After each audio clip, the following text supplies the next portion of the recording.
Hey guys, this is James from Squid Gaming with another Arma 3 Alpha editing or editor tutorial. Um, so this one will be covering vehicles and waypoints, even though it's pretty much the same as like people waypoints. Weapon crates and briefly touching on how you can customize what's in them.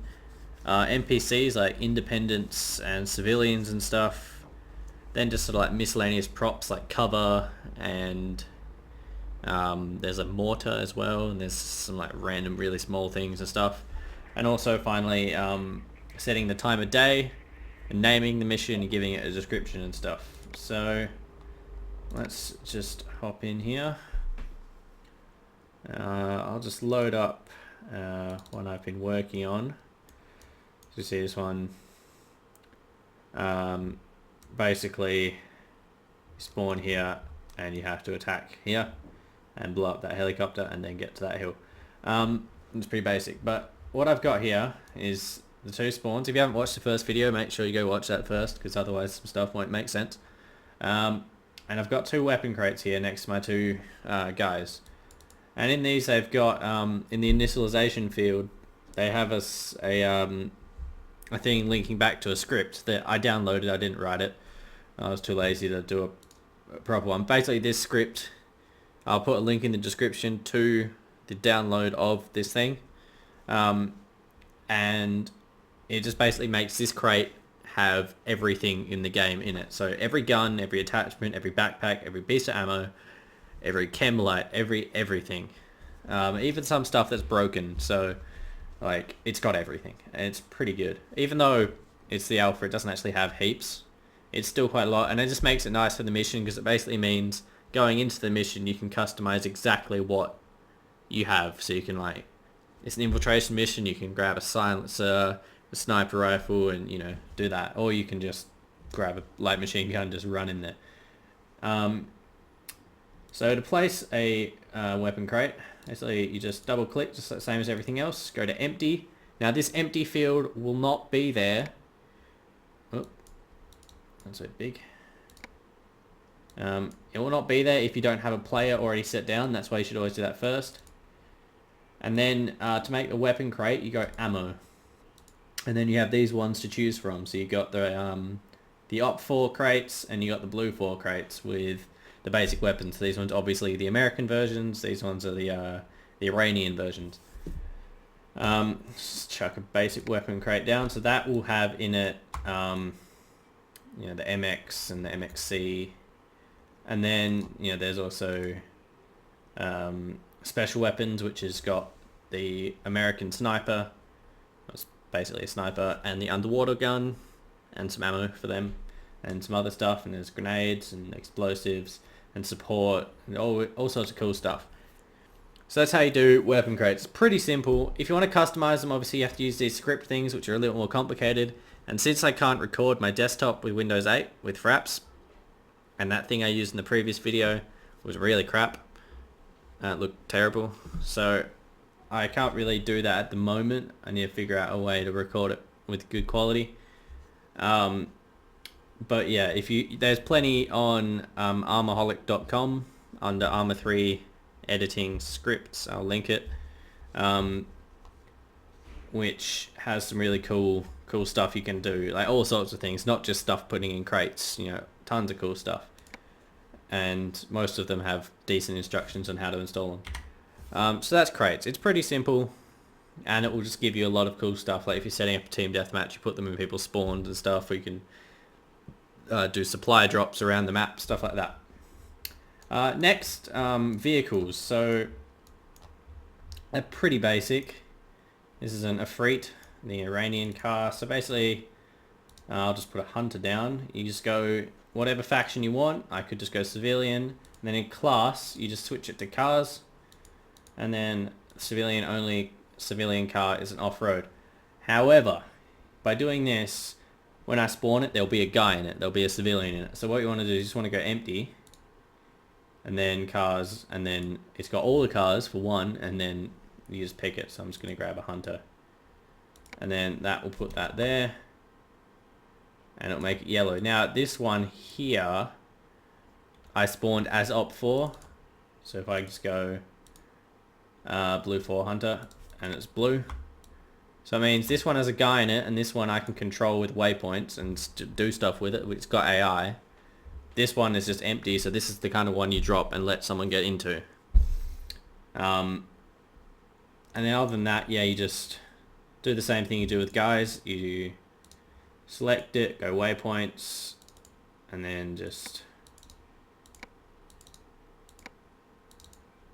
yeah, make that one a cycle, and he'll drive around in circles, except this one might attack him. And you do the same thing. The behavior doesn't really make a big difference, since obviously I don't have a gun to have up or down, but I think careless will make it less likely to see you. Speed, full is, you know, foot to the floor, fast. Normal is just normal, and limited is kind of slow, but it's not that slow. Right? I want there to be a slower one, because it is still a lot faster than a person walking at limited speed. I would like there to be one that's the same speed as someone walking, so you could have vehicle patrols with like manned armed escorts. That would be cool, but you can't do that unless you add it to a squad of a guy and have the guy commanding it. That might work. Haven't tried that. Obviously formation doesn't really make sense unless there's more than one. And combat mode, you can do this, so you can do open fire, engage at will. Obviously the second he sees you, he will shoot the shit out of you. Hold fire, engage at will, it means he will wait before he shoots you. Hold fire means he has to get orders from someone else. I'm not sure exactly how that works. Never fire is quite good if you want, like, say, just a helicopter patrolling in the air, but just for like atmosphere. It's not actually supposed to kill you. It's just supposed to look cool. So you could do that. That's basically it. So I'm just going to delete these two. This is actually a map I'm working on. So that's vehicles. Also helicopters are basically same thing, but they're flying. I'm not entirely sure how waypoints work for helicopters, since, you know, there's altitude and stuff to take into account. But I think basically if you spawn it on the ground and then tell it to go somewhere, it'll take off and just fly the most optimal height and route to get there. Because your waypoints aren't telling you exactly where, like, exactly how to go. Same with these. See, my waypoints are roughly following the road. So he will follow the road perfectly, but he doesn't have to. It's just that that's the quickest and easiest way to do it. So with a helicopter, it'll take off and it will just fly there in the best way. If you tell him to go through a mountain, he should go around it instead of crashing into it. But the AI is not perfect at the moment. So that's vehicles. Also NPCs and civilians and stuff. Basically Independents, it's the Green Army. And at the moment, they don't have anyone. Target soldier, what? I think that's his target, invisible target soldier. So Independents you can't do at the moment, but basically they're exactly the same as enemies or allies, except if you go up here into Intel, you can say Independents are friendly to nobody, blue 4, op 4, or everybody. So you can make it a third team which is allied to people, or allied to no one, or allied to everyone. And then for civilians are quite funny. You just put a bunch of them down and you can tell them where to go, or you can just have them standing there and you can shoot them. They don't really do that much. Also for things like for scripts, they're good not necessarily placeholders, but they're good things for, like, in Wasteland you got the shops, and the shop is a civilian dude standing there, so that's what you can use them for. But that again is with scripts and stuff, which I don't know exactly how to do. You can't give them guns. I'm not sure if there's any way to make them pick up guns or be able to shoot. I don't think they can. So it kind of defeat the purpose of them being civilians. Yeah, ambient life. The only thing in ambient life is animal and then rabbit. I don't know why it says rabbit on, but yeah, it's a rabbit. And game logic is game logic. I'm not sure exactly how to use that. So that's all that stuff. Also, just for the miscellaneous props and stuff, there's quite a lot of them. There's a basket, cage, blah blah blah blah, shabby crates. There's all sorts of crap, and some of it, like you see, this one has a question mark. If I go fortifications, these ones actually have shapes, and when you spawn them, you can see a rough size and location and rotation of the object. If it's just the question mark, it takes a lot more trial and error going into preview and placing it perfectly. But for this one, it's a lot easier. And this is basically just like a mound of dirt that's sort of been quickly dug up as a little bit of cover. So that's the miscellaneous items. Just play around, find cool ones. It's all reasonably self-explanatory, but there isn't heaps of stuff at the moment. Pile of junk, heap of tires. Let's get a heap of tires out there. See what that looks like later. So yeah, that's placing miscellaneous crap. Put that down there. I don't know why.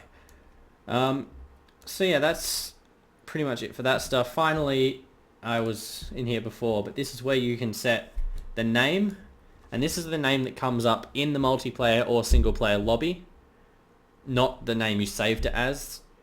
It comes up as this name, which is nice because it means if you name the other one stupid, you can still name this normally, and you can keep changing this name if you change the mission slightly. And then a description, which will also come up. You can set the year. I'm not sure how far does this go. From 1982 to 2050. So I'm going to make my mission 1982 because I can. And the time of day, obviously, in 24 hours time. I'm going to make this 4 a.m. because 5 a.m. was too late. 3:45. And the minutes are in 5-minute increments. Obviously it is real time, so if you make it 3:45, you'll probably see the sunrise, and vice versa for nighttime. You can also do the weather, so you can have the rain just in auto. You can have how much fog you want, and then there's what it is at the start and what it is at the forecast, which I think means like it'll change. So if you make this less than that one, it'll start and be declining, and turn that off. Then for the rain, you can just put it on auto, or you can put them all on manual, and you can choose how much wind, and you can put tons of wind, tons of gusty wind. So it's going to be hell. I'm not sure if that blows around helicopters. I think it'll be cool. I'm not sure if it does. Crazy waves, it's super windy, mad lightning, little bit of rain. Probably doesn't make sense that there's that little rain, but whatever. And the fog. There's that, and you can choose the direction of the wind. You can tell the wind to change directions. It's all pretty good. Like, it's pretty detailed. So yeah, we'll just hop in and preview that. So it should be reasonably dark, if not completely dark, and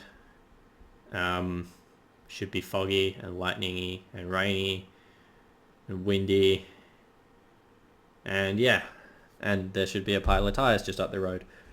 That's about it. So it pretty much covers everything I wanted to do in this episode, and the next one I'll probably do things...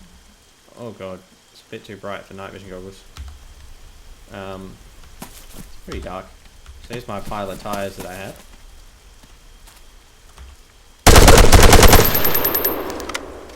He's hit! These are my crates, which have everything in them.